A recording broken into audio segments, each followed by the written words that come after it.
Where is your name from? Kyron. K-Y-R-O-N? C-A-Y-R. That's a good one. Okay, Suresvara Das.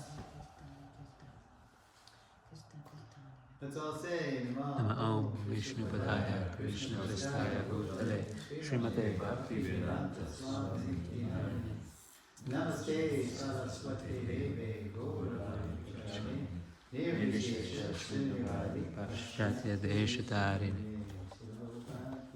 Jai. Okay, so we're halfway through our Prabhupada journey, and now we're on lesson 6, 7, 8, 9, 10, the second 5 lessons. And lesson 6 is Varnashram Challenge. And what we do, Prabhu, is I tell a story, it's a narrative, and then I make points, and then there's things you're going to wonder about, so just make a note of them mentally or on a device or whatever. And then we have a question and answer period at the end. Okay. Lesson 6 is Varnashram Challenge. Oh, I should have let you do it. Alright. Between 1965 and 1977, Srila Prabhupada wrote dozens of books, opened over 100 centers, and initiated thousands of disciples worldwide. By 1977, his non-stop sacrifice had taken its toll on his body. Returning to Vrindavan to continue translating the Bhagavatam into English, Prabhupada said that his days on earth were numbered. When a disciple later asked if His Divine Grace had any regrets, Prabhupada acknowledged he had, quote, one lamentation. It was actually Brahmananda Swami who asked Prabhupada, do you have any regrets? Prabhupada said, no. And then he said, no, actually I have one lamentation. That you have not finished translating the Bhagavatam, which was a good guess, because that's what Prabhupada did every night, practically. No, that I have not established Varnashram. Although we certainly spoke and wrote about it enough, he hadn't had time to do it, to show us how to live in Varnashram. And that quote came from Abhiram Prabhu, who served as Prabhupada's nurse in Prabhupada's last year. And then that's what Prabhupada told everyone. I have not established Varnashram. Oh no, Abhiram was in the room. He heard that discussion with Brahmananda. The timeless culture that shepherds us from the material to the spiritual realm, Varnashram appears repeatedly in Prabhupada's teachings, yet His Divine Grace had been so busy spreading the Hare Krishna movement, he scarcely had time to demonstrate Varnashram's practical application in the modern age. Indeed, only in the last years of his life did he identify Varnashram's social and spiritual benefits as the key to attracting humanity en masse to Krishna. As you may know, when Prabhupada left Vrindavan in September 77 to try to make another world tour, even though he had no body left practically, as he told Bhakti True Maharaj, I'm going to go to, I'm going to meet in Acarya. I'm going to sit down with the devotees and show them how to live in Varnashram. Or actually, he said, we're going to discuss how to live in Varnashram.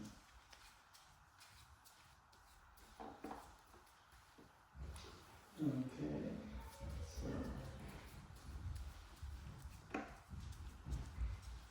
Right, so, where's the mic? There it is.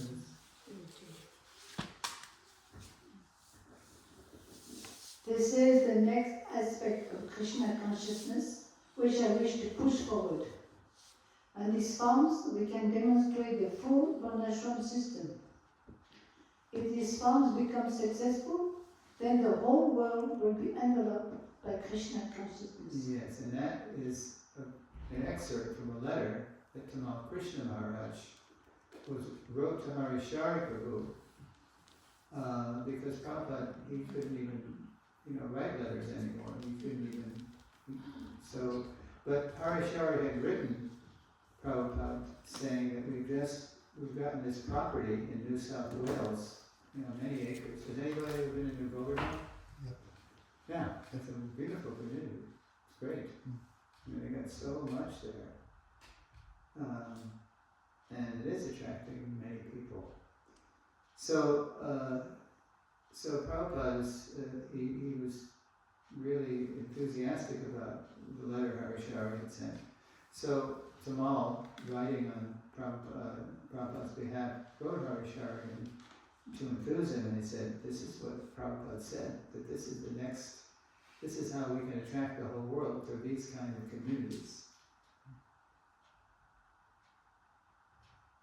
Yes, enveloped by Krishna consciousness.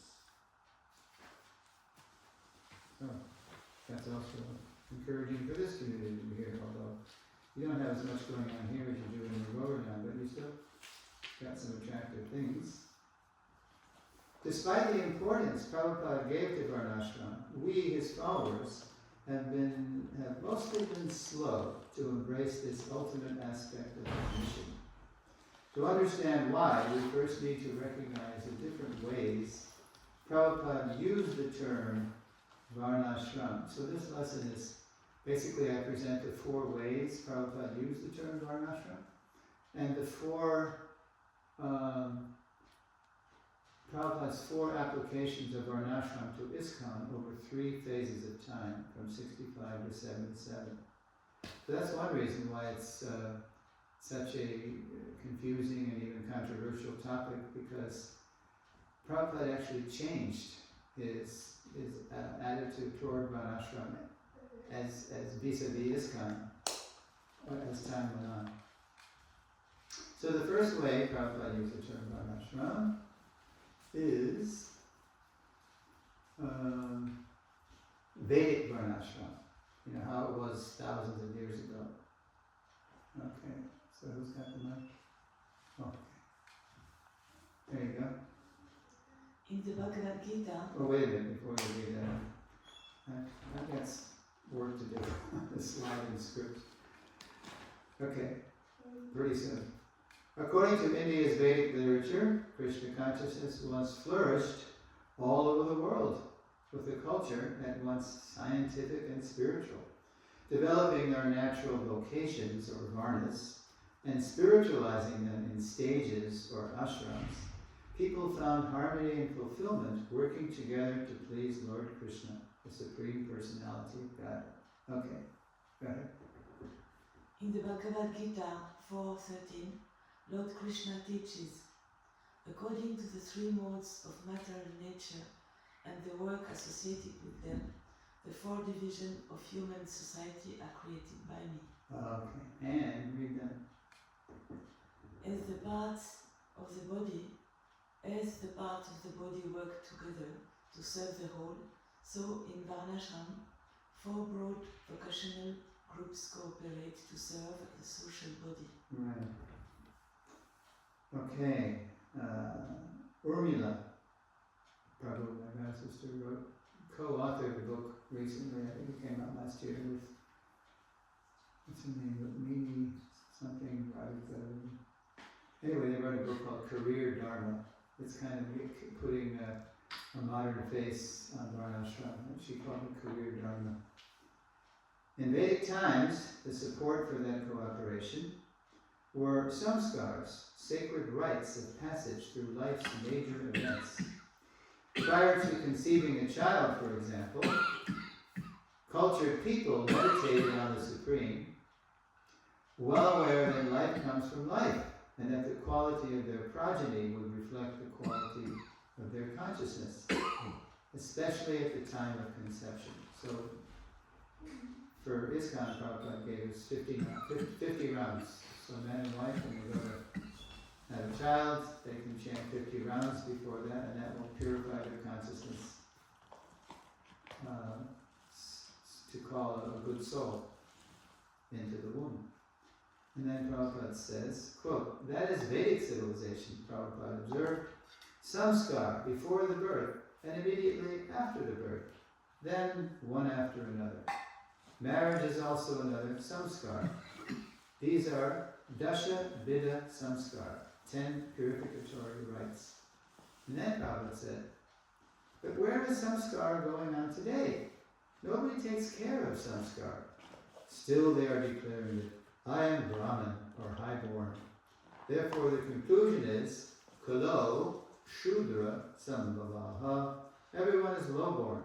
Now Prabhupada is using the word Shudra here not is to denigrate the Shudra Varna, which is a very important Varna, but he's using it in the sense of lowborn.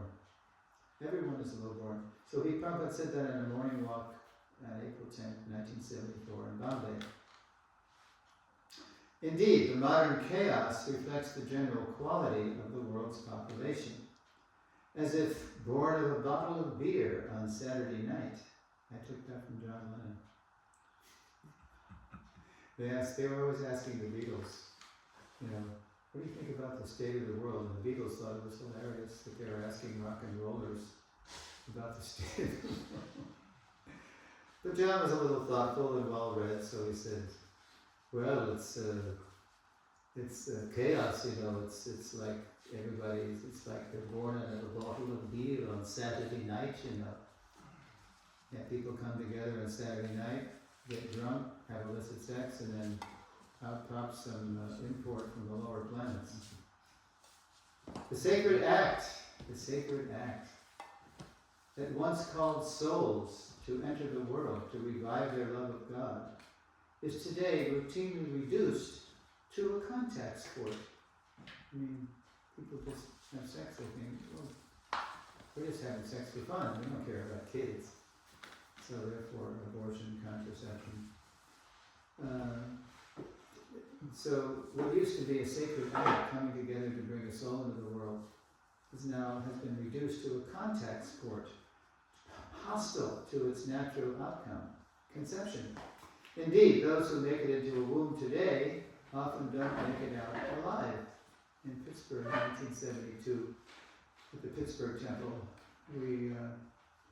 Prabhupada had just come from New Vrindavan, where he was giving his Bhagavad Dharma discourses, and he was on his way to see devotees perform theater. He called it a transcendental rock opera, the road show, and Prabhupada just stopped in our temple briefly, and then he decided he just was in the temple for a few minutes, and then he decided to just talk about the evils of Kali Yuga. And I was sitting to his side so I could see a profile of Prabhupada's face, and he said at one point, Kali Yuga is so bad that even in the womb they are coming after you with knives. What? And then Prabhupada stuck out his hand like an abortion surgeon, and he twisted his hand like this. They are coming after you with knives. This is Kali Yuga. And his eyes, I was seeing him from the side, so his eyes were bugging out of their sockets. Okay. Harisharya himself said that his grandmother, his mother's mother, had to convince his mother not to abort him. Whoa. It's a good thing, huh? As much as Prabhupada liked to present Krishna consciousness as the positive alternative to modern civilization, he knew the days of classic Vedic Varnashram, the days of yore, he called them, were gone. So Prabhupada was not interested in bringing back, former yugas. They're gone. To spread Krishna consciousness everywhere in modern times would require a special adaptation of Varnashram culture, according to what Prabhupada called time, candidate, and country. Okay, so that's the first way Prabhupada used Varnashram, the way it was thousands of years ago, Vedic Varnashram. And now, where's Prabhupada there? Moscow. Red Square. And when I went to Moscow in 2014, I told my host, I said, okay, you gotta take me to Red Square. I wanna go see what Prabhupada saw in Red Square. So I had to take a picture of me in front of the St. Basil's Cathedral. If it was in color, you'd see it's red. There's a lot of red there. Beautiful structure, actually. Okay, so the second way Prabhupada used the term varnashram, I gave it a name. It's dormant, latent, potential. So let's see what that's all about. Yeah. So the classic varnashram may be gone, in the classic sense, the Vedic sense, its dormant realities endure, awaiting activation. For example, despite utopian attempts to make humanity classless, by nature classes remain. Different classes of people. Speaking with a Russian professor in Moscow during the Soviet era, Prabhupada compared varnashram to the sun. So who's got that? Want to read? So, sunshine is here, in America, in Russia, in India, everywhere. Similarly, this varnashram system is prevalent everywhere, in some form or other, just like the Brahmanas. The Brahmanas means the most intelligent class of men, brain of the society, then the Kshatriyas, the administrative class, then the Vaishyas, the productive class, and the Shudras, the worker class. These four classes are everywhere present in different names, and because it is creation by the original creator, it is prevalent everywhere, varnashram. Yeah. So he told that to Professor Kotovsky. As Shyamsundar put it, Shyamsundar was with Prabhupada. As Shyamsundar put it, there's Prabhupada behind enemy lines in Marxist, atheist, Soviet Union.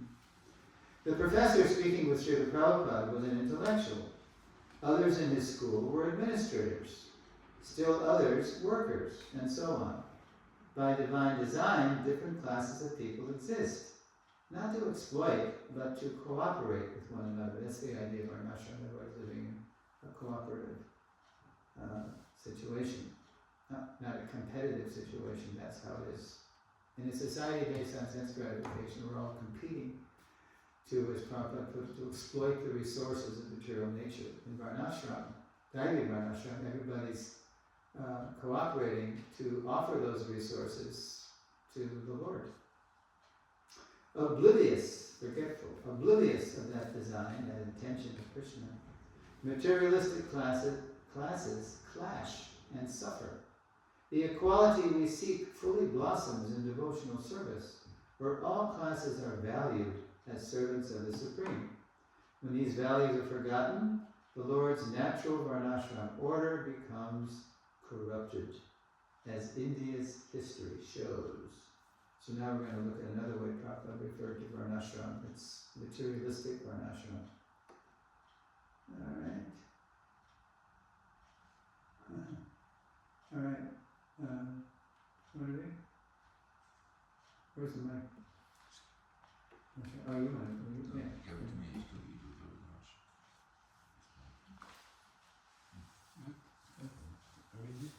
Yeah. The vitiated caste system present in India is never sanctioned by the scriptures. The real caste system is made by God according to quality and work of the subject. It was never designed for the benefit of accidental birthright. Yeah, initiated means corrupted. So, in the Kali Yuga, Krishna's caste, natural order, is corrupted into what we know as the caste system. People claiming power and privilege by birth. All right.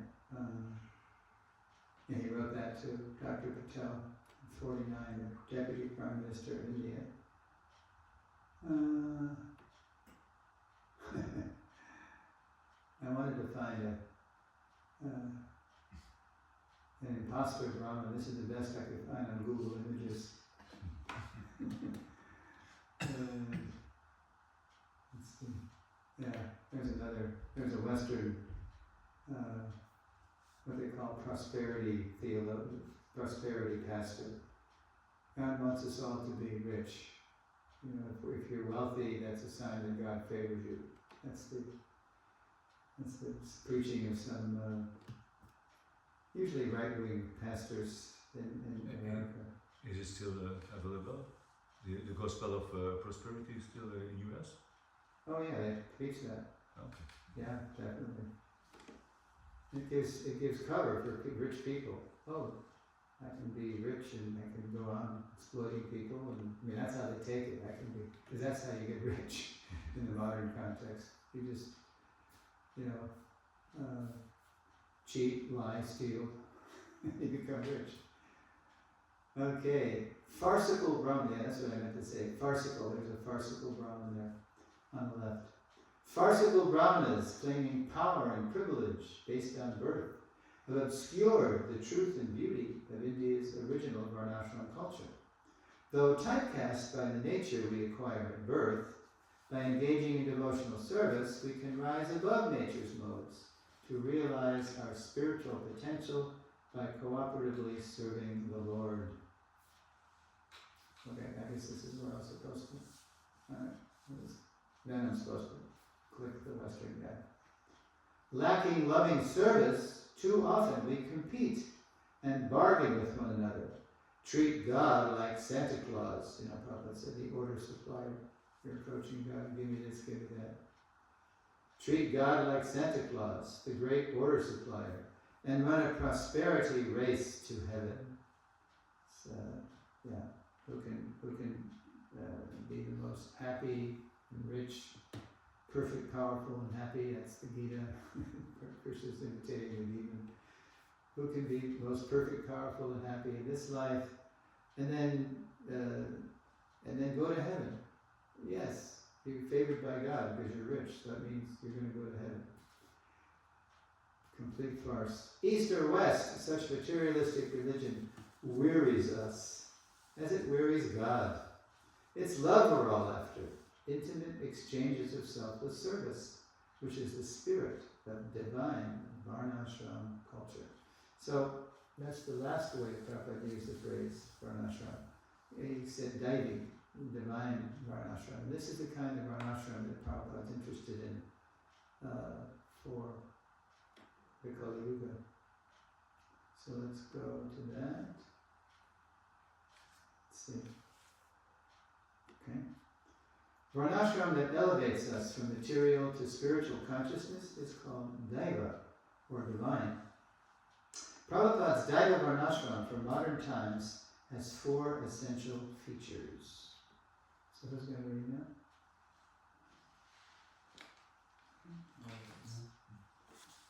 Okay.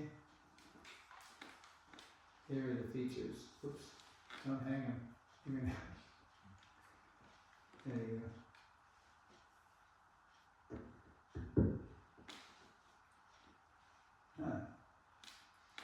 Today? Oh boy. Alright. Anyway, I used to have it written out. I guess, yeah, I see what's going on. This is, you don't read. I'll just have to get a visual. So there's Krishna, and the first feature of the kind of Varnashram Prabhupada is interested in is, he's interested that Varnashram which promotes us to pure devotional service to Lord Krishna, the Supreme Personality of Godhead, as the goal of life. He's not interested in keeping us in a karma kanda mood of just trying to following all the Vedic rites and rituals, to get pious and to go to heaven in the next life and be respected in this life as being very pious. No, the goal is pure devotional service, and that automatically promotes us to Krishna. And another feature is local land and cow economics as the model for sustainable living. So this is what we were talking about with Vrindavan Prabhu this morning a little bit. And it's the aspect of Gandhi that Prabhupada really liked. Gandhi talked about Swadeshi, which means you live in your own, you produce everything locally. You spin your own cloth. He was famous for working in his spinning wheel. You grow everything. So that's the Gandhi Prabhupada liked. And here's another feature. Where are we there? Bangladesh. You live in the area, so you know. Right? Yeah. So, so there's still remnants of the college there? Okay, so they don't have a full-blown Varnashram college, but Prabhupada talked, we're going to see Varnashram colleges for vocational and spiritual retraining, because the art of living in Varnashram is lost. So we have to be retrained. Those arts of living in Varnashram have to be retrained. And so Prabhupada talked about Varnashram college, we're going to see in a minute. And 4, the introduction of Daiva Varnashram principles according to what Prabhupada called time, candidate, and country. The way Prabhupada spread Krishna consciousness, just take Krishna consciousness without focusing specifically on Varnashram, rural living. He did the way he did it in India. He did it different in the West. It's different. There's a different culture. It's a different atmosphere. It's a different set of mentalities. So very often in the West or in the East, I was talking with Chitrarata earlier. The way he talked about culture in the East, it was often very in a traditional sense. So you can get a sense of Prabhupada's traditional side. But when he was preaching in the West, we were talking about the role of women. So Prabhupada is presenting a very contemporary application of Krishna consciousness. He never wanted or expected that his educated, Western women, he was going to force them to be into some Vedic mold or even Indian mold like that. So he encouraged them to use all their talents in Krishna service, and not that it's simply cook and sew and be a breeder to produce babies. No, he didn't simply do that.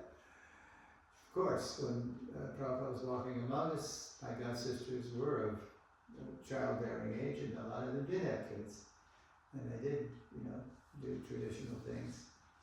But now that they're mature, they can do a lot more. Click the click. That's mine. So according to time, candidate, and country. If you're wondering what I mean by all this, then there's no better purports than looking in CC 20, Madhya Lila 23.105 and Bhagavatam 4.8554 purport. Read those purports and you really get an idea of how Prabhupada was introducing Krishna consciousness according to what he called time, candidate, country. So those are 4 essential features of what Prabhupada means by Varnashram being applied to ISKCON. Borrowing a phrase from the British poet Wordsworth, Prabhupada sometimes, Wordsworth, a Longfellow. Prabhupada sometimes described Daiva Varnashram as, how did he talk about it? There's a phrase he used from Wordsworth. Plain living and high thinking. And I told you this morning, that's how Wordsworth began a poem. Plain living and high thinking are no more. He wrote that in 1803. And look at where we are now, 2 centuries later. I mean, it's even, he's probably turning over his grave if such a thing could exist. Plain living and high thinking, now we have, simply living and crazy thinking. When Krishna descended to earth, he himself lived this way. That's how Krishna lived. In the rural village of Vrindavan, as a boy. And later in clean and green, to borrow a modern phrase, clean and green Dwarka city, as a youthful prince. If we could show the world a better way to live, Prabhupada reasoned, everyone would eventually take the Daiva Varnashram journey home. Prabhupada's vision was the fruit of a lifetime of preaching. Let's take a look at how our founder Acharya's application of Varnashram to ISKCON evolved over time. Okay, so now we're going to look at the 3 ways. Those are the 4 kinds of Varnashram that Prabhupada referred to. Now we're going to look at how he applied Varnashram to ISKCON over 3 phases of time, and there's definitely an evolution here. So, okay. Yeah, so for most, see the majority, 66 to 73, for most of the years Prabhupada was with us, he was saying, forget about it. Forget Varnashram. It's impractical, it's impossible. From 1966 to 1973, let's see, yeah. The majority of his preaching years, Srila Prabhupada often dismissed Varnashram as impractical. So here's a typical quote. This is 1968 in LA. Who wants to read? No, you have to get the mic because we're doing this for the. You didn't read? No, he's going to read. We're giving you a mic because for the sake of the listening or the recording audience. There you go. Therefore, This this is the panacea, cure-all. panacea to engage everyone in Krishna consciousness, chanting Hare Krishna. This is the only remedy. Now you cannot again introduce the system of Varnashram. Yeah, that Prabhupada said in a gay lecture in 30th December 68 in LA. Thank you. While he was launching ISKCON, Prabhupada's priority was to put a head back on society. You hear him say that all the time. A head back on society. Quote, at the present moment the society is headless, a dead body, or head cracked, crazy. There is head, nonsense head. What is the use of nonsense head? Therefore there is a great necessity of creating a class who will act as brain and head. That is Krishna consciousness movement. So because Prabhupada's priority was to put a head back in society, the head means the Brahman, the Brahman. And so he was trying to pour us all, more or less, into the Brahminical mold. Temple life, rise early. The month I joined, actually, he introduced the morning program. It's quite a shock for me. Quite a shock for the devotee. All 7 people, everybody had to get up, at 3:30 in the morning, 10 Mangal Arati, chant Japa, worship Tulsi, hear Bhagavad, greet the deities. It was greeting the deities. Hear Bhagavatam. That was tough going from, hippie life to that. That was quite a leap, but somehow I survived. Okay, so, since Brahmanas are the head of the Varnashram social body, as much as possible, Prabhupada was engaging his disciples in Brahminical activities. Chanting Hare Krishna, these are the 5 Panchanga Bhakti, the 5 most important things you read in Nectar of Devotion. Chanting Hare Krishna, worshipping in the temple, studying and distributing his books, staging spiritual festivals, and so on. Still, Prabhupada wanted to give Krishna consciousness to everyone, including people who would not chant. Soon Krishna would set the world stage to help make Varnashram culture more accessible and urgent, starting with Prabhupada's own followers. Okay, so something happened in 73 that alarmed everybody. In terms of, I'll give you a hint, in terms of the world's energy. Anybody know that? Sorry, what's the question? The question is, what happened in 1970? Oh, maybe a lot of you weren't born then. When were you born? 71? 79. 79. What world event happened that made everybody disturbed? 3 Mile Islands? No, that was later. No, That it was 71. was 2K. The 2K. Y2K? Y2K. No, that was 1999. 1973, we gotta go way back. You know, Swami? In terms of, okay, the oil producing countries in the Middle East, OPEC, they artificially slowed the oil supply, so prices were going through the roof. So, long story short, the petrol was becoming restricted, and in America there were long lines at the gas stations, and sometimes the gasoline, the petrol would run out, and there were fights, and people were shooting each other to get, you cut ahead of me in line, and everybody's like, all of a sudden everybody realizes how dependent we are on this oil, right? So in 1973, owing to artificial manipulation, okay, let's see, that's the way. Owing to artificial manipulation of the oil supply in the Middle East, the modern world experienced an, quote, energy crisis.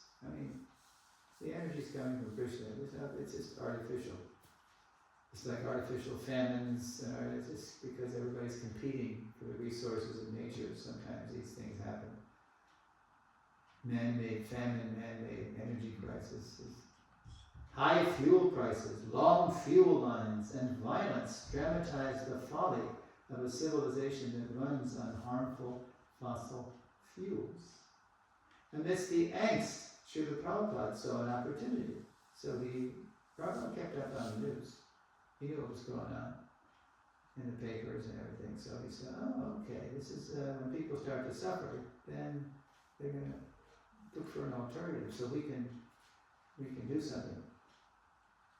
Walking and talking with leading disciples the following spring, Prabhupada noted that if we could show the public a better way to live, they would be more inclined to listen to Krishna. Let's see. What's the next? Alright. Yeah. Okay. So this is where the transition happens. In 74 through 76, Prabhupada appeared, there's the key word there, appeared to change his tune from forget Varnashram to the world needs Varnashram. Quote, because if people are in chaos, okay, before that, amidst the angst, Srila Prabhupada saw an opportunity, walking and talking with leading disciples the following spring. So there's the first Varnashram walks and talks in Vrindavan and Mayapur. Prabhupada noted that if we could show the public a better way to live, they would be more inclined to listen to Krishna. Quote, because if the people are in chaos, how they'll be able to accept the great philosophy? It requires cool brain. So there we were distributing a lot of books. We finally caught on to book distribution, distributing a lot of books. But we're not showing a better way to live. Of course, in our temples, sure, it's a nice life here, but Prabhupada said in that letter, don't forget, that we're going to attract the masses by actually showing a better natural life. Rural ashrams.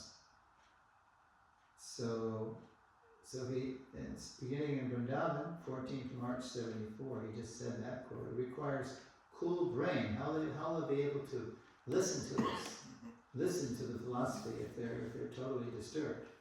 Indeed, a brain nourished by fresh milk from protected cows, Prabhupada wrote, quote, can assimilate the subtle form of spiritual knowledge. That's from Prabhupada's book, Light of the Bhagavat. Read this, Light of the Bhagavat? It's a great book for people living here, especially or any rural community. When Prabhupada was in India, while he was starting to translate the Bhagavatam, actually he was still in Delhi, he got an invitation to attend a conference in Japan, Conference for Human Understanding. And so the Japanese invited him. Why did they invite Prabhupada? Swamiji, I forget. Anyway, no, Prabhupada approached them. He heard about the conference from the newspapers. So he decided that a good way to spread Krishna consciousness, he was just looking for opportunities to spread Krishna consciousness, would be for them to invite him to come to Japan and present plain living and high thinking with Krishna consciousness through art. Through art. Because he knew the Japanese liked to get their philosophy through especially through nature. So he wanted to commission a Japanese artist to take, it was all based on chapter 20 in 10th canto, which we know as Description of Autumn, the beauty of nature in autumn. It's a beautiful chapter in the Krishna book. So Prabhupada wanted them to invite him to come, and a Japanese artist could condense the verses that he could depict the verses in art, the verses that he would send them. Anyway, it never worked out. They couldn't afford to bring him, and it just, they couldn't do it. But Prabhupada did write this Light of the Bhagavat book, which later was produced by Tamal Krishna Maharaj and the DVT. He commissioned a Chinese artist to do her Gobi style art, and it's a beautiful book. You've never seen this? Light of the I've Bhagavat? seen it. Yeah, it's a thin red volume. It's a picture, like a picture book. To show the world a better way to live, Prabhupada's followers would have to learn and teach the fundamentals of Varnashram.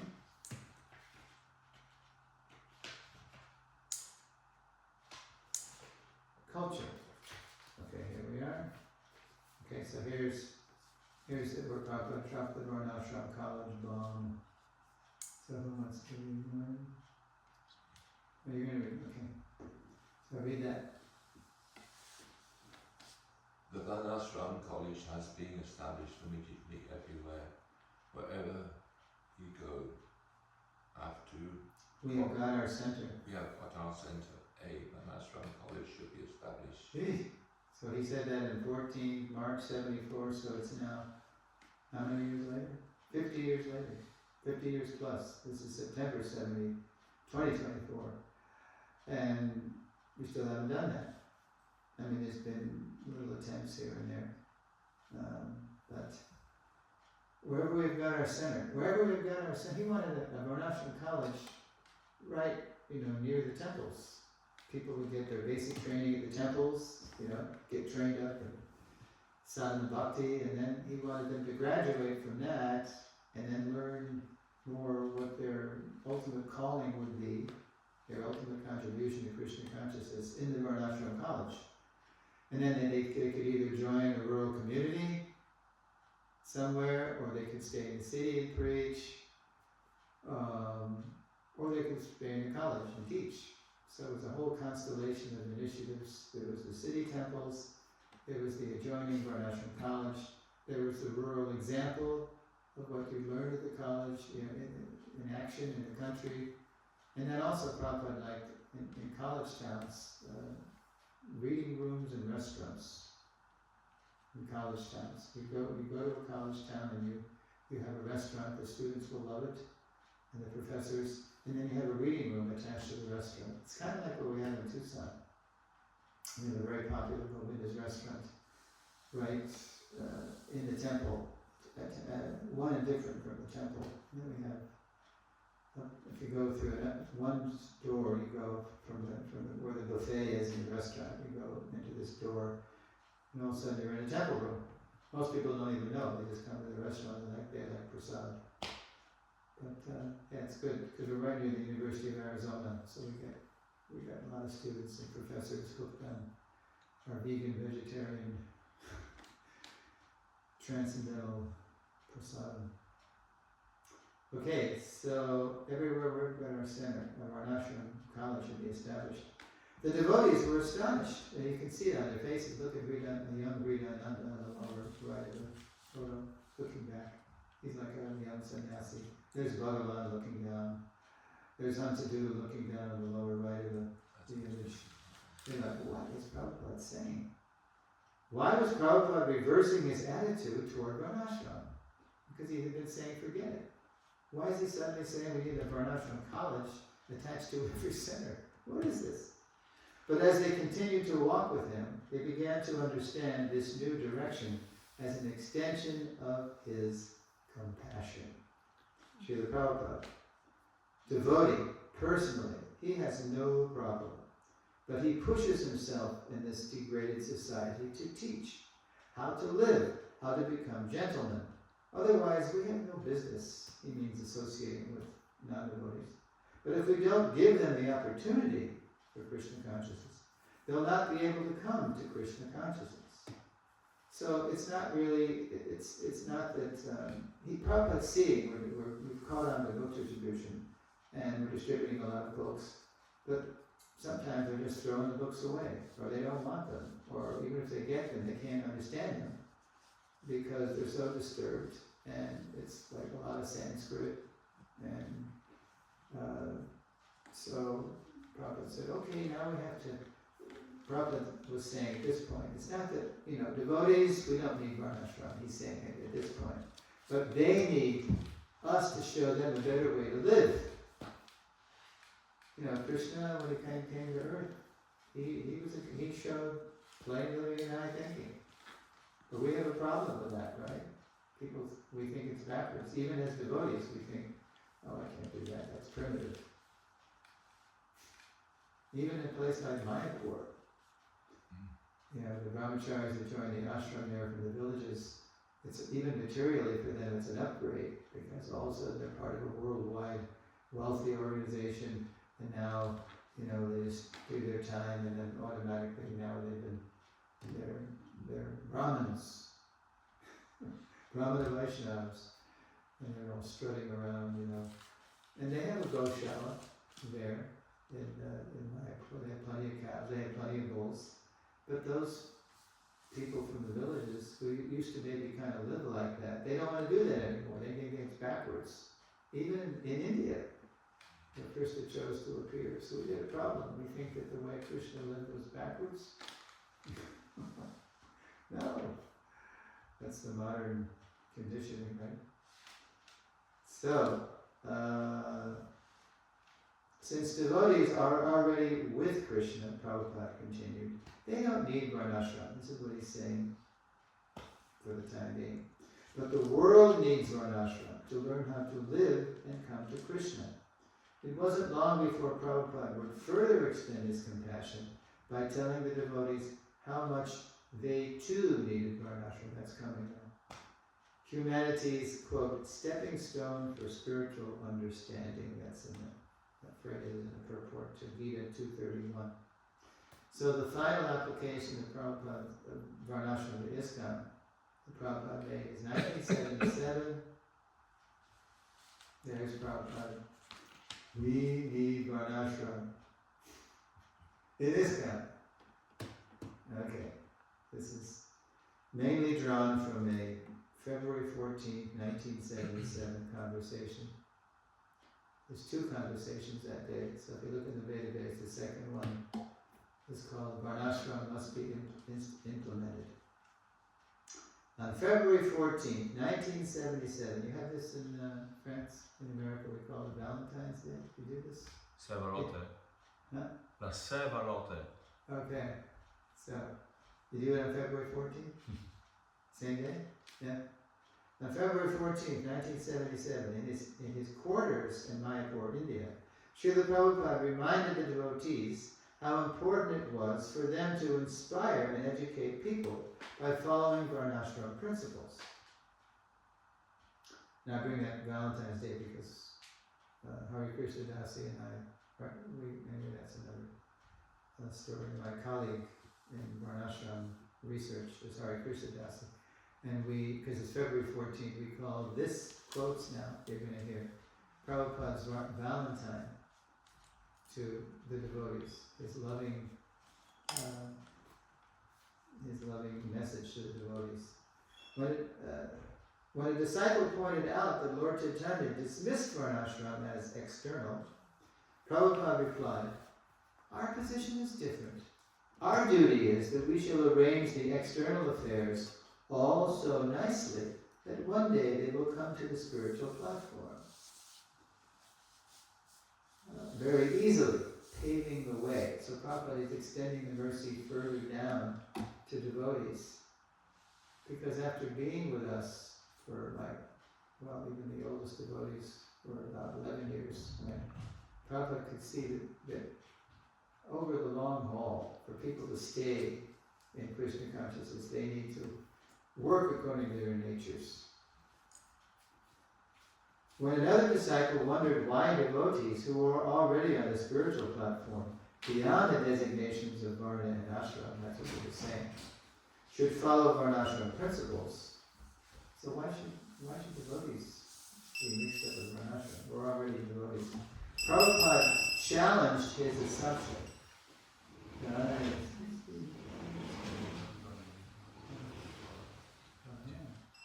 So Prabhupada challenged the devotees' assumption that we're already devotees, right? So here we go. Can I read? Varnashram should be established to become Vaishnava. To become Vaishnava. It is not so easy to become Vaishnava. If Vaishnava, to become Vaishnava is so easy, why so many fall down? It is not easy to become Vaishnava. Mm-hmm. Yeah. Okay. So the longer Prabhupada preached in the worldwide, that's a group,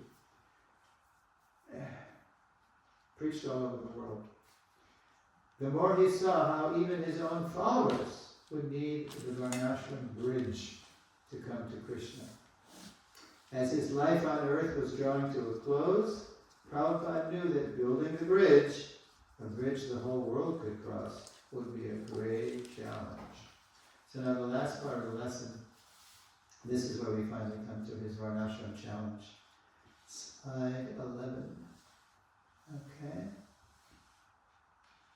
Now in lesson 5, we saw how Srila Prabhupada expanded the Hare Krishna movement in phases. Whereas, so this is where we come to that Varnashram phase. Whereas earlier phases focused on Brahminical concerns and activities, holy names and holy books, temples and deity worship, initiation and congregation, the ultimate Varnashram phase invites everyone to help build a spiritual society, not just Brahminically inclined people who can follow regulative principles. In the Bhagavad Gita, chapter 12, texts 8 through 10, Lord Krishna offers progressively accessible advice. So this is the, if you can't do this, do this. If you can't do this, do this. So, quote, just fix your mind on me, he advises the advanced listener. This is what advanced people can do. They can do that. Fix it. That's a pure devotee. Manmana bhava bhakto, that's what Krishna says. Just fix your mind on me. Most of us are a little too disturbed to always think of Krishna. Just fix your mind on me, he advises the advanced listener. That's text 8. For the less advanced, the Lord then recommends the disciplines of Bhakti Yoga. So this is text 9. This is what we're doing. Quote, in this way, he recommends, and practice the regulative principles of Bhakti Yoga. Quote, in this way you will develop a desire to attain me. So by practicing sadhana, we eventually come to a spontaneous platform. Because it's already in us. Nitya Siddha Krishna, Prema Sadhya Karuna. Pure love for Krishna is already there in the heart. It just has to be invoked by the bhakti practices which bring out that love for Krishna. So that's text 9. And for those not ready to follow strict vows, which will be most people in the world, in text 10, Krishna recommends working for him. In his commentary to that text, Prabhupada reaches out to all kinds of readers. So it's already there. You're already seeing it. Did you read that yet? Okay, read that part. There are many devotees who are engaged in the propagation of Krishna consciousness and they require help. So, even if one cannot directly practice the regulative principle of Bhakti Yoga, he can try to help such a work. Every endeavor requires land, capital. Oops. And why is it not going on more? Huh. This is strange. Is it frozen? Yeah. Can you Oh. go backwards? Well, let me. Oh, there it is. Go ahead. Land, capital. Organization and labor. Yeah. This voluntary service to the cause of Krishna consciousness will help one to rise to a higher state of love of God, whereupon one becomes perfect. Yeah. So just by working for Krishna, even if you can't, if you're not strong enough yet to, or interested enough yet, to practice sadhana bhakti, that will actually, as Prabhupada said, help one to rise to a higher state of love of God, whereupon one becomes perfect. Since most people, and this is me now, since most people live in or near cities, it is natural to engage them in building temples to attract everyone to Krishna. At the same time, the modern urge to live a simpler, more natural way of life will find fulfillment the more devotees engage people in building rural communities for living the way Krishna lives. Alright? Okay, I don't think we're ready to read that yet. Let's see. Let me see. Yeah.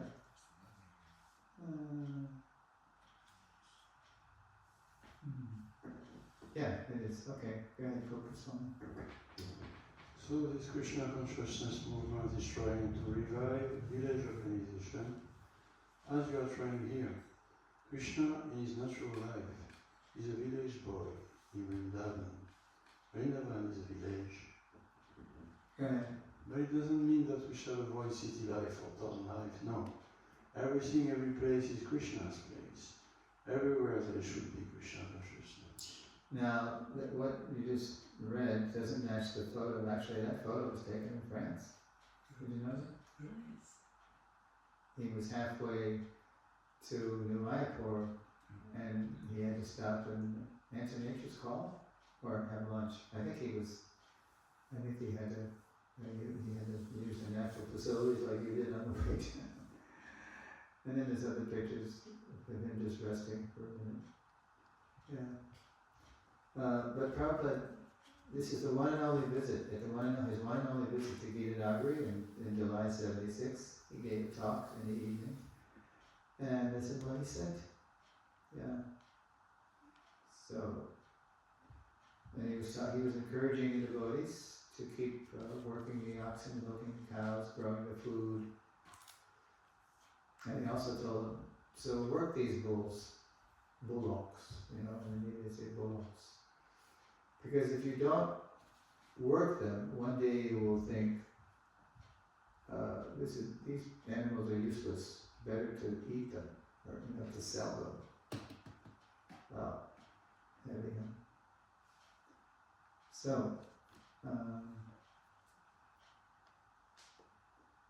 right. That devotee on the left, that's the former president of Gita Nagari in the 70s and 80s, who unfortunately left this world last fall, Paramananda Prabhu. And he's with two brown Swiss oxen. I think they're oxen. He used to work the oxen himself until he hurt his back, ironically, by falling off a tractor. Yeah. And there's another lady, I'm not sure where she is. Might be New Govardhan in Moscow. Okay, so Srila Prabhupada's Varnashram village includes the spiritual vision to solve our modern ecological problems. To come full circle. Okay. Quote. If these farms become successful, and this is what we just read before, I'm just repeating it, Prabhupada said, and Tamal repeated to Harishari. If these farms become successful, then the whole world will be enveloped by Krishna consciousness. And, alright. Okay, read that, somebody. next aspect of Krishna consciousness, which I wish to push forward. On these farms, we can demonstrate the full Varnashram system.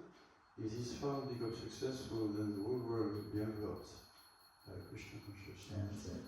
Right. I mean, Prabhupada said that just in the last few months of his life. And since the Varnashram College would research and manifest the blueprints for that village, we have lots of catching up to do to meet Srila Prabhupada's Varnashram challenge. If you look in Prabhupada's Vani, his spoken and written word, he spoke and wrote so much about Varnashram.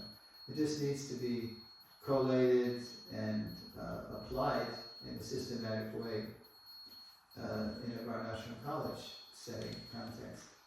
And we can learn how to do it. But, in this kind of it's slow to do that because we're conditioned. And we'd rather just stay with our conditioning. Town or country, reviving divine Varnashram culture will illumine our natural place in Krishna's world. And by appreciating one another as his eternal servants, we'll find the freedom, equality, and happiness we seek in this life and the next. So that is Prabhupada's Varnashram challenge. And we're going to go to learning outcomes. Lesson 6 is Varnashram challenge, learning outcomes. By now we should be able to. Want to read? Usually. Explain why Srila Prabhupada's one lamentation before leaving this world was that he hadn't established Varnashram. Compare the 4 Varnas to 4 parts of the human body. Explain the term Vedic Varnashram. Explain the term dormant Varnashram. Identify symptoms of materialistic Varnashram.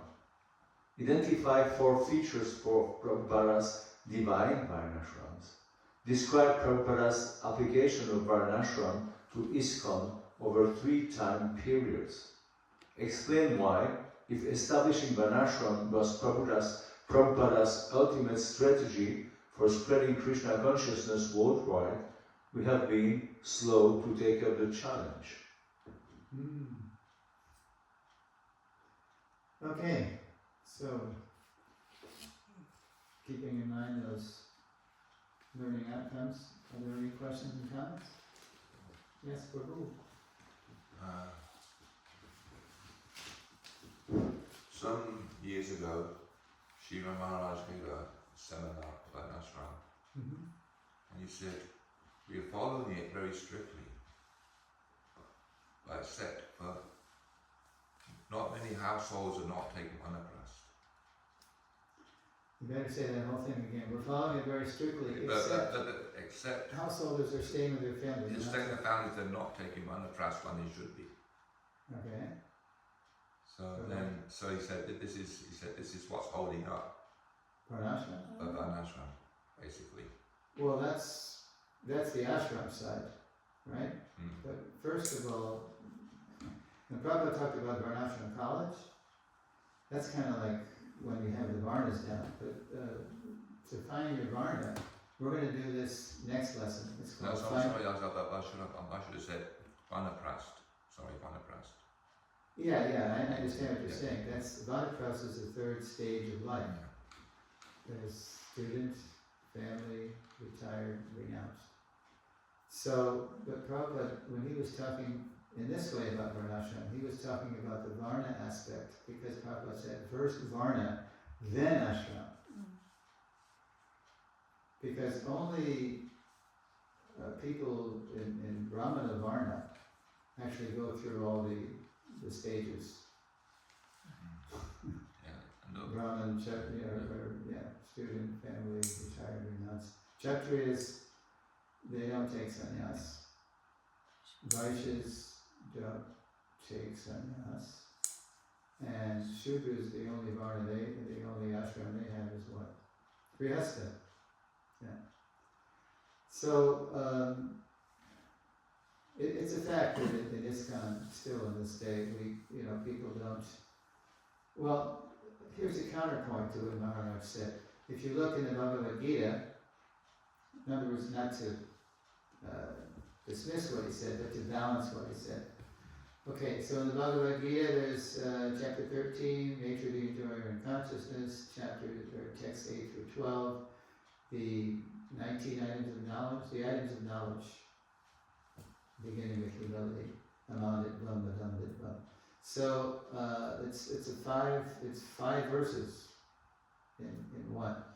So in his multi-page purport addressing every point of those verses, there's one line in the verses where it says Vasaktir Anavishvam Gat Putradara Grihadishu, which Prabhupada translated as detachment from children, wife, home, and the rest. That's an item of knowledge, that one should be, ultimately detached from these things. One should, and of course, to be detached from that, you have to be attached to Krishna. You have to have some higher goal. So what did Prabhupada do when he addressed that line in the purport? He devoted a whole paragraph of how you can make your home Krishna conscious. He spun it positively. And he said, if you want to make your home Krishna conscious, you need to do 4 things.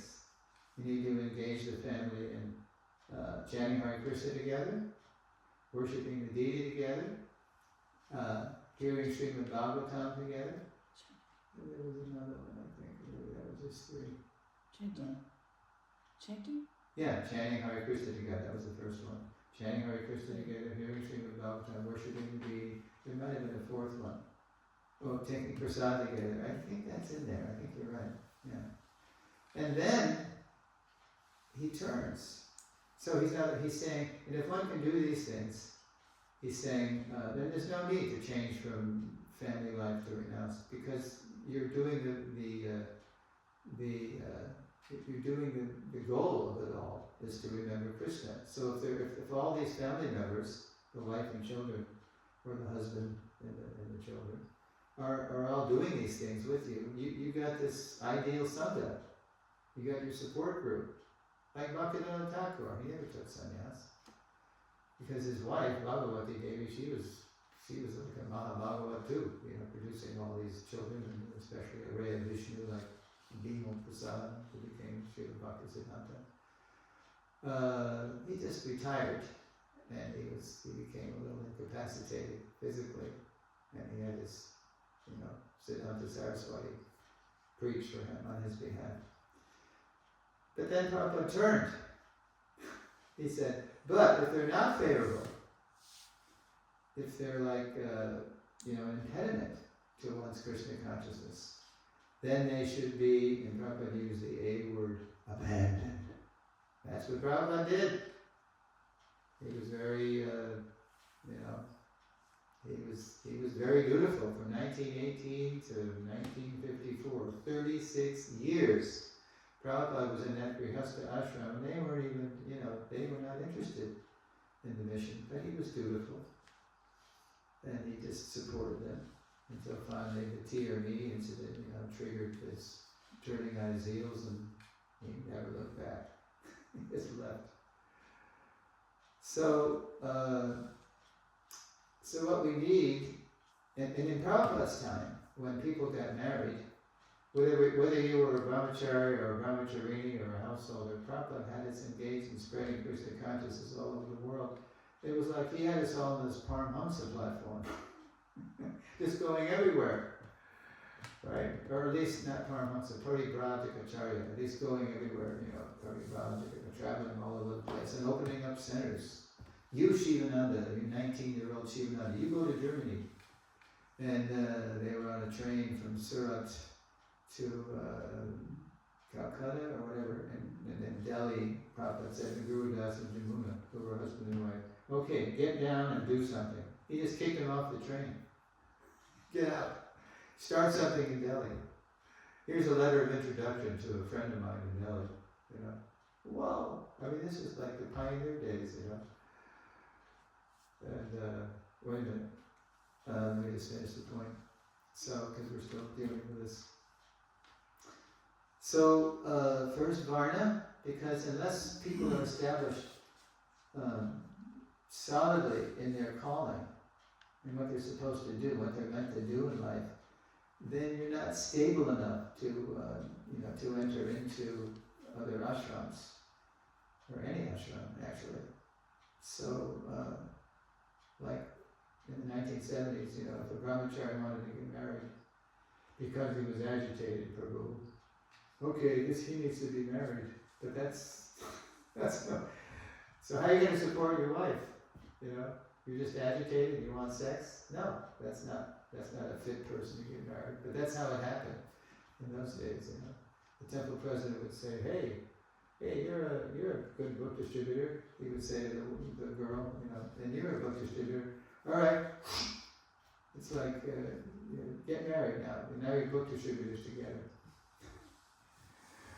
There wasn't any Jyotish looking at the psychology through the stars, or there was no varnashram. There was just, we were kind of like at war with Maya and Prabhupada. We were helping Prabhupada expand Krishna consciousness all over the world as fast as possible. Some marriages survived. Mostly they didn't.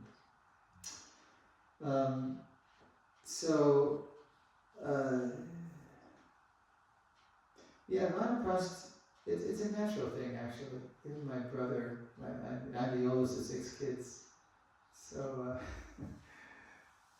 so nobody followed me into Krishna consciousness. But my next brother down, I'm a little closer with him. His name is Kenny. So one day, Kenny said to me, this was in I don't know, when was it, 2013 or something. He said, "Hey, Suresvara," he's called me by he's the only one that called me by my initiated name. "Hey, Suresvara, when you were married to your wife, your first wife, did you get along? We had some good years together, but then she left Krishna consciousness." I said, as long as we were both, practicing sadhana at the time, we weren't that compatible materially, but we were pretty focused on the mission, Prabhupada's mission. And then I said, in our culture, in Krishna culture, it's not like when people get married, it's not till death do us part, like they say at the altar. And do you agree to marry until death do you say that in French, before the Maïri? Till death do us part. It's a stage of life. Jusqu'à ce que la mort vous sépare. Jusqu'à ce que la mort vous sépare. Yeah, till death do us part. It's a phase. And then when the romance is worn off and the kids are grown, then, the man, he is free to go preach, and the lady is taken care of by the kids. Or maybe she wants to preach too. So, and so he said, because he wasn't getting along with his wife, or maybe their marriage had gotten stale or something, so he said, "Wow, that makes a lot of sense."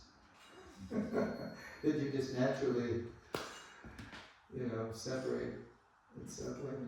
And so when my wife divorced me, because she didn't want to be married and because she was fried with different things in the movement, Jayagurda Swami, my old friend Jayagurda Swami, said, "Don't worry, Suresvara.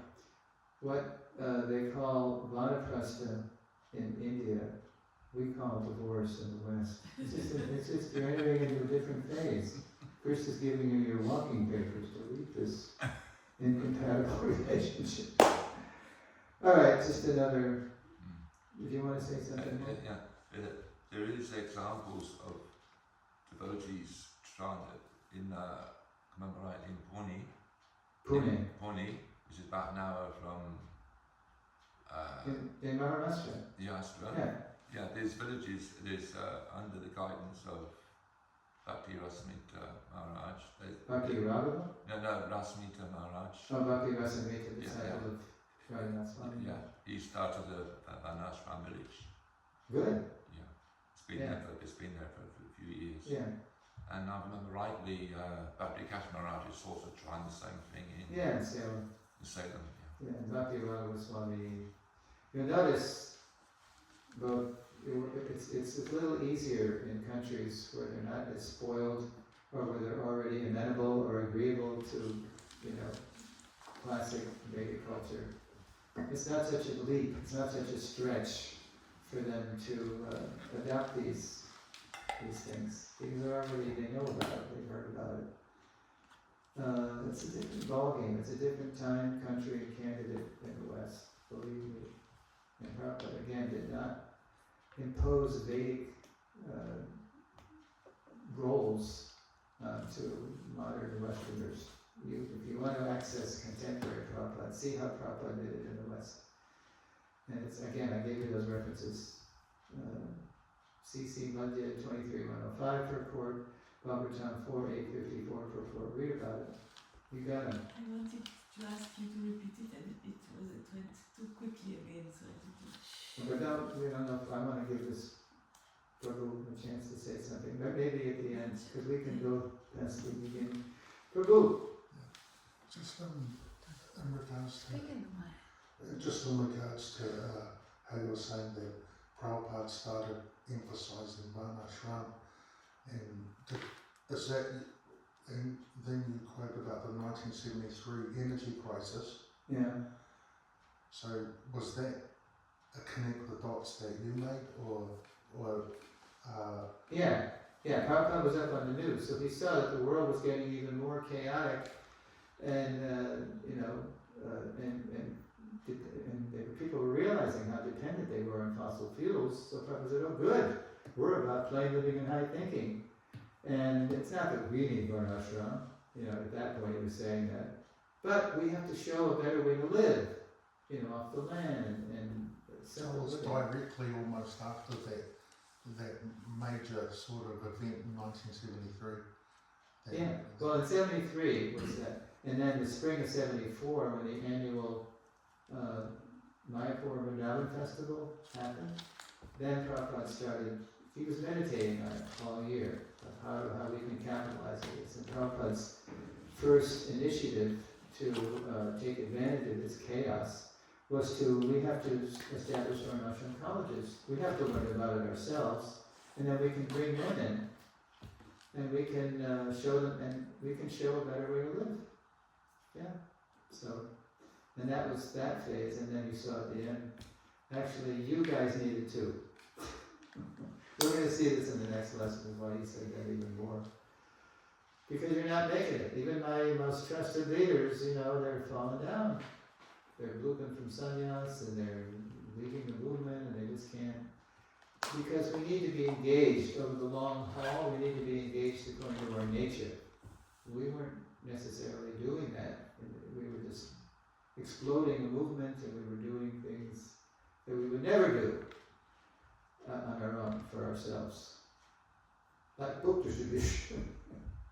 So hard, to approach people, doing books.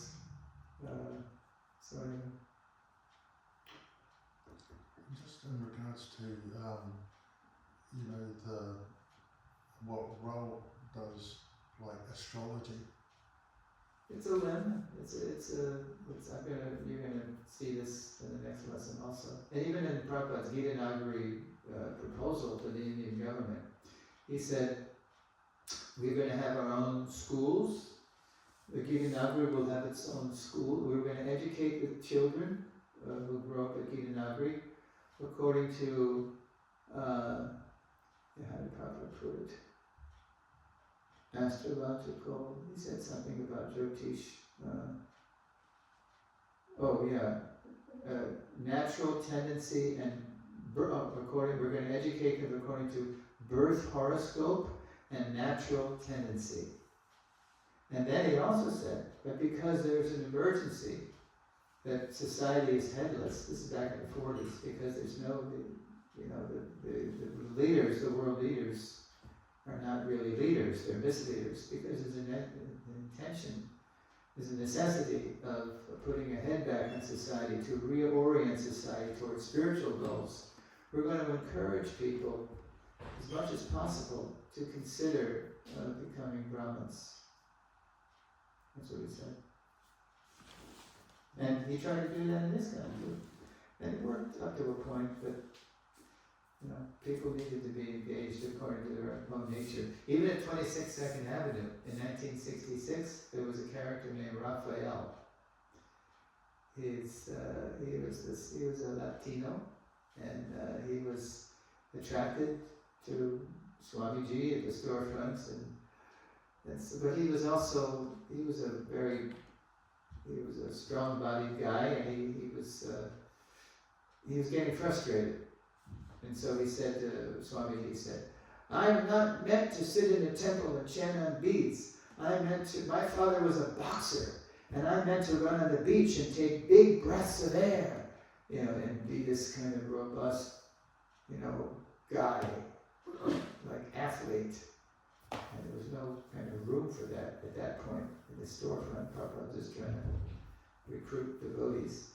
So Prabhupada, hearing Raphael, rant and rave to him, he turned to Raphael and said, "Then do it! Do it! Don't just complain. If that's what you want to do, go do it. But don't cause a disturbance." And Prabhupada was shocked, that Swamiji had challenged him. So he backed down and he kind of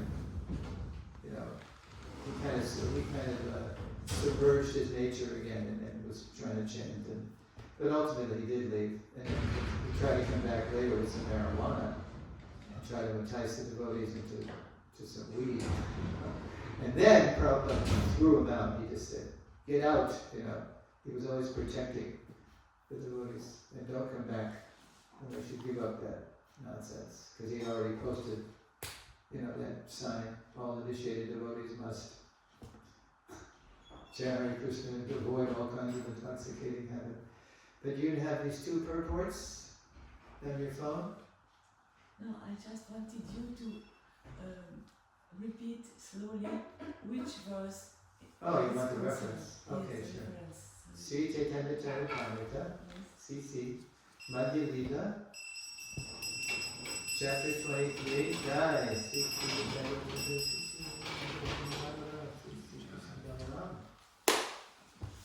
CC, Madhya, chapter 23, the ultimate goal of life. Text 105. Yeah, just read that, boy. You're going to get an earful. Thank you. And there's one more companion to that. It's from the Bhagavatam. This is all about how we have to spread Krishna consciousness according to time, country, candidate. It's not the same everywhere. So it's Bhagavatam, Canto 4, Chapter 8, Text 54. It's Dhruva Lila. Yeah, read that and you'll be very enlivened to meet contemporary Prabhupada. Okay, so it is 6:30, so we can go longer if you have any more questions or comments. Alright, I'll read the transition. Having beheld the revolutionary scope of our founder Acharya's mission, in the next lesson we'll focus on finding our individual mission within his greater mission to re-spiritualize humanity. I call it finding our mission in his mission. Yeah.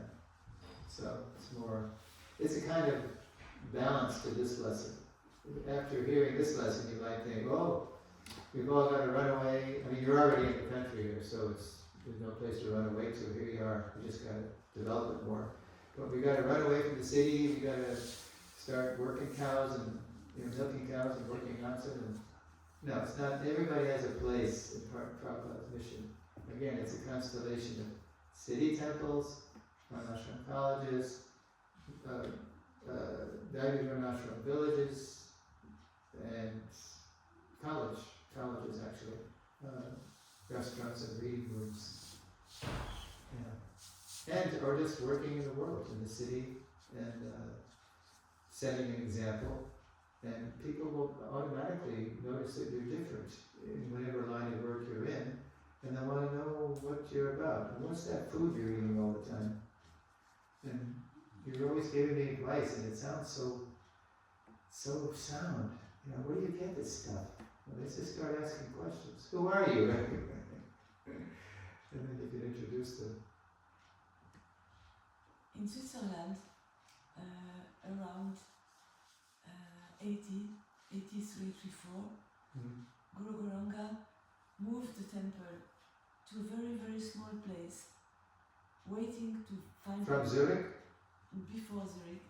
I mean, he went to Zurich to have a city temple, and he was looking for a farm to make the balance between Okay, both. yeah. So we had just a very, very small place, and then finally he found a nice place in Tessin, the Italian-speaking part of Switzerland, Italian is part of Switzerland. where we speak Italian. Lugano? Lugano, Ah, near yeah. Lugano, yes. Okay. And unfortunately, it was only rented. So once upon a time, the owner wanted the farm back. But meanwhile, it was really, really a nice arrangement. We had oxes, we had an oxman, you see, the one who takes care, who trained them how to carry. He was not a devotee, but he was good with oxen, or was he a devotee? He was a devotee. He was a devotee, Yes, that's pretty yes, rare. Yes. Okay. And we had also people of the village coming to buy our extra milk Mm-hmm. and different vegetables when it was the season. We had so many, Mm-hmm. so they were coming. We had also a baker in the village. It was really a nice arrangement. Yes. Yeah. Good. Because Guru Goranga wanted to have the city to get the possibility to reach people,